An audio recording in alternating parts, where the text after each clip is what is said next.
Hello everyone, welcome back to my jbird. And we're going to continue this little mini series with my jbird. And I'm in black, and this is called jbird to bot 2735, game 73. And yes, I did use the arrows. And let's get down to this right away. E4, D6, D4, E6, C3, D7, F3, E7, and there's your jbird since 1977. This is what I created my first opening and won this game with. Let's continue on. C4, A6, A4, and H6. And that's what I done because Jay kept running this bishop down and this one, and was always afraid to go. He said, do the center, was afraid to go up. And then when he did come, I'd always pass. And this is the way I learned to play chess and then move my pieces around. I mentioned it many times before. And I am remembering 76 and the 77 where I don't use the arrows and I do my best. I try to go as high as I can with levels, but this is a higher level to me. And sometimes it seems like these higher levels, I could have done it without the arrows, yes. But most of the time it's not like that. And, my nerves go crazy. So I have to use the arrows, and I want to bring you the way I play and at higher levels and not show a lot of mistakes. I like chess and I play chess. This is the way I learned how to play chess, and now, I use assistants to help me get, well, not only to get better and learn, but also I think now I don't think I'm ever going to become a grandmaster. I think, but you never know. Things could change because I play these high level games. I can learn from it and maybe see. I think it's the seeing, the vision to see. You know how the pieces work, but there's something else involved that I can't quite explain to you. It's strange because, like I say, some days I can really see, and then some days you just can't see at all. All right, after H6, castle, G5, H3, H5, D5, E5, and this is all me. H2. I didn't pay attention to the arrows because I do it my way until I get to the point where after H2, C8, E2, G4, and I know I go down there to sacrifice to lose pieces, but the main thing is to open him up. After G4, takes G4, takes G4, G4, takes F6. This is all me so far. Takes F6, takes F6. Now let's see what he does. I know I want to push this king up to get the queen up. This is easy. It's just when things start getting too pressure on me and what to do. Let's go on. And this one I could probably memorize pretty good because, like I say, I got the first 18 moves myself.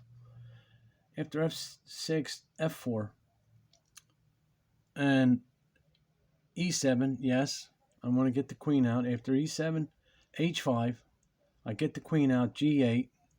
He takes, and I already figured this is where I got nervous, right here.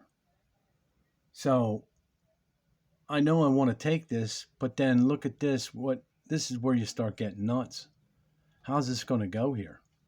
Is he going to take with the bishop? Then am I supposed to come up here? I know I got this space. Is he going to come down with the rook? What? So I left it go. I don't want to keep going over the game 20 million times. But you'll see it now. After E5 takes, rook he takes F7. Right. Obviously, I guess I'm going back here, which made a lot of sense. But it's about my nerves, though, because I'm under attack now. One wrong move somewhere or something, and what's this? You got a bishop here, you got this, and you can blunder something. It's crazy. But it's quite simple what you got to do. After D8, F3, the bishop down, E8. And it makes a lot of sense because now you're going to bring your knight up. See, you got to follow your continuation moves properly. If you don't, you lose. And that's what I don't quite got yet to do things. and I should be seeing these things, but I'm learning it now. But after E8, F5, knight up D7, E3, H7, G4, C8, F1, G6, takes G6, takes G6, A3, B6, of course, because this is normal standard stuff. And if he pushes the other one, you pass, you go up here, you get the rook out. Let's see what happens. A5, yes, pass. B4, B7, E2, knight E up. There's nothing there. If he takes it, I'll take it. If he takes, I'll take him. He's got nothing. To F6, G5. Okay, rook E over, F8, F4. Takes F4. There's nothing else to do. You have to take. You just can't sit and wait. Takes F6, takes F6, takes F4, takes F5, takes F5, F6. This is interesting. This way, that way. You see, after F6, G5. Well, you can't go that way. The pawn came down. B2, E3, C1, F2. And I understand you don't need to take that. Well, now he's up here. You can get a check and take it. You know, keep the tempo going. After F2, H1, E4. Takes C2 check, G3, H2, F3. Don't want to trade because these two pass pawns and a rook, and then you're only going to have a rook. You're going to lose the game. That's understandable. F1, G3, G1, F3, G2, E3, E1, D3, A1. Going for the mates. They're going to stop it with D2, check A3, C3. This is the most important check out of all of it. F1, D2, now take C3, take C3, take F5, game's over. It don't take a genius to finish this game now. That's 47 moves. It's about 18 moves, you know, but the key was you can't let the two pawns get, you'd have to do all that work to make sure those two pawns, you can't trade pieces.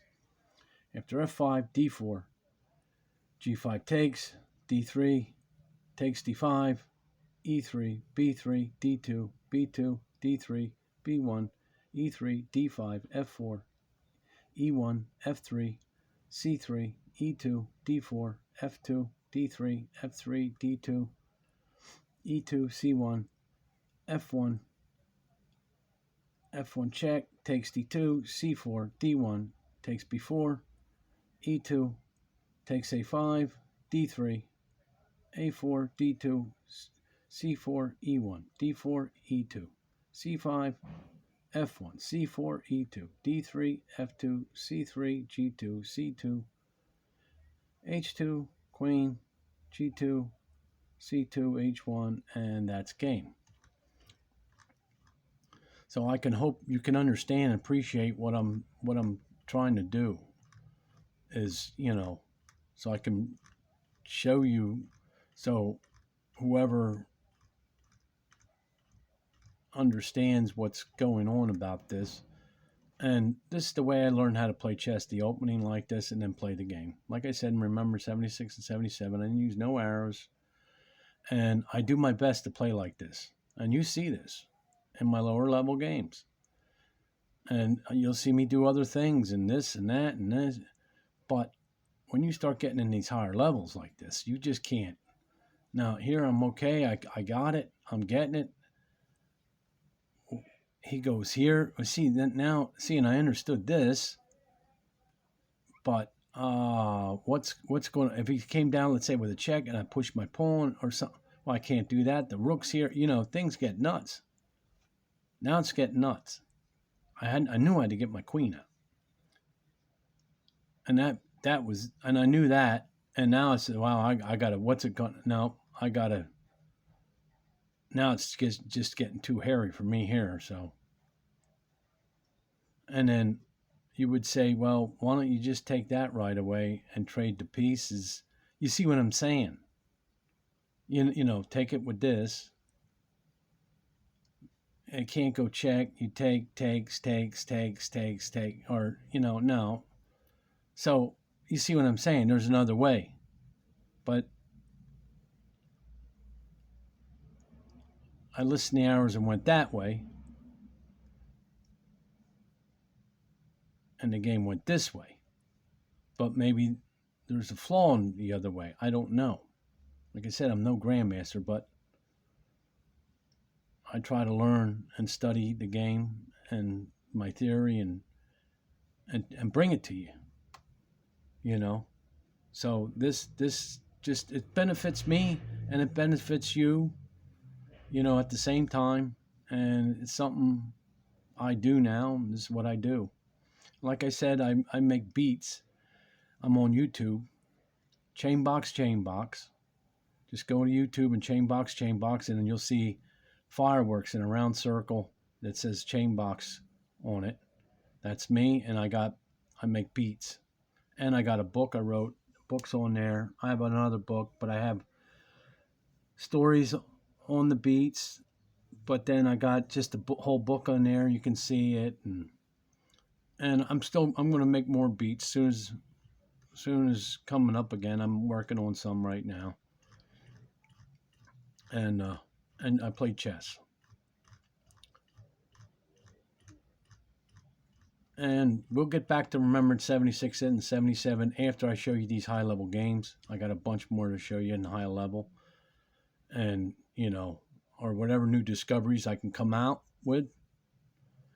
But you know, this is original right here from 1977. This is original right here, this opening. And playing this far. And how I play, always closed up. And, you know. So you got an idea. But I use the arrows. But I pick and choose when I want to use the arrows.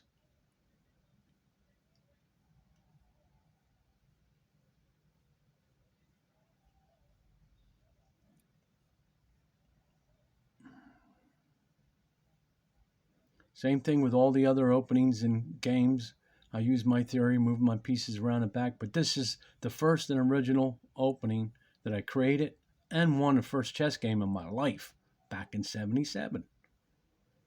You know, so I don't know how else I can say this and explain this to you, that, you know, my creativity and how I play chess, and then how great it really is.